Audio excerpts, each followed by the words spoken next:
ಹೆಸರು ಮಾಯಾದೇವಿ, ತಂದೆ Santosh. ಓದುತ್ತಿರುವುದು 9th A section ನಲ್ಲಿ. ಕೌಟುಂಬಿಕ ಸಾಮರಸ್ಯ ಮನೆಯಲ್ಲಿ ಶಾಂತಿಯುತ ವಾತಾವರಣ ನಿರ್ಮಿಸಿ ಕಲಿಕೆಗೆ ಉತ್ತೇಜನವಾಗುವುದನ್ನು ವಿಮರ್ಶಿಸುವುದು. ಕೌಟುಂಬಿಕ ಸಾಮರಸ್ಯವು ಮನೆಯಲ್ಲಿ ಭಾವನಾತ್ಮಕ ಸ್ಥಿರತೆ ಮತ್ತು ಸುರಕ್ಷಿತ ವಾತಾವರಣವನ್ನು ಸೃಷ್ಟಿಸುತ್ತದೆ. ಇದು ವಿದ್ಯಾರ್ಥಿಗಳ ಏಕಾಗ್ರತೆಯನ್ನು ಹೆಚ್ಚಿಸಿ ಕಲಿಕೆಯಲ್ಲಿ ಸ್ವಾತಂತ್ರ್ಯವನ್ನು ಉತ್ತೇಜಿಸುತ್ತದೆ ಮತ್ತು ಶೈಕ್ಷಣಿಕ ಯಶಸ್ವಿಗೆ ಅಗತ್ಯವಾದ ಪ್ರೇರಣೆಯನ್ನು ಒದಗಿಸುತ್ತದೆ. ಭಾವನಾತ್ಮಕ ಭದ್ರತೆ ಮತ್ತು ಒತ್ತಡ ಮುಕ್ತ ವಾತಾವರಣ. ಮಾನಸಿಕ ಸ್ಥಿರತೆ.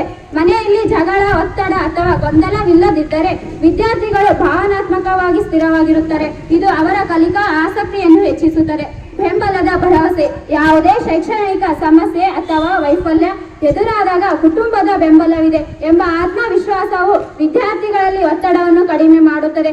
ಏಕಾಗ್ರತೆ ಮತ್ತು ಶಿಸ್ತಿನ ಬೆಳವಣಿಗೆ. ಶಾಂತವಾದ ಸ್ಥಳಾವಕಾಶ. ಶಾಂತಿಯುತ ವಾತಾವರಣದಲ್ಲಿ ಅಧ್ಯಯನ ಮಾಡಲು ಪ್ರತ್ಯೇಕ ಸ್ಥಳಾವಕಾಶ ಸಿಗುತ್ತದೆ. ಇದು ಓದಿನ ಕಡೆಗೆ ಸಂಪೂರ್ಣ ಗಮನ ಹರಿಸಲು ಸಹಾಯ ಮಾಡುತ್ತದೆ. ಕೌಟುಂಬಿಕ ಸಾಮರಸ್ಯವಿದ್ದಾಗ ಮಕ್ಕಳು ಮುಕ್ತವಾಗಿ ತಮ್ಮ ಸಂಶಯಗಳನ್ನು ವ್ಯಕ್ತಪಡಿಸುತ್ತಾರೆ. ಇದರಿಂದ ಅವರ ಜ್ಞಾನಾರ್ಜನೆ ಮತ್ತು ಸಂವಹನ ಕೌಶಲ್ಯಗಳು ಅಭಿವೃದ್ಧಿಯಾಗುತ್ತವೆ. ಪ್ರೀತಿ ಮತ್ತು ಮಾರ್ಗದರ್ಶನದ ಮೂಲಕ ಕಲಿಕೆಗೆ ಪ್ರೋತ್ಸಾಹಿಸಿದಾಗ ಮಕ್ಕಳಲ್ಲಿ ಸ್ವಯಂ ಪ್ರೇರಣೆ ಹೆಚ್ಚುತ್ತದೆ. ಧನ್ಯವಾದಗಳು.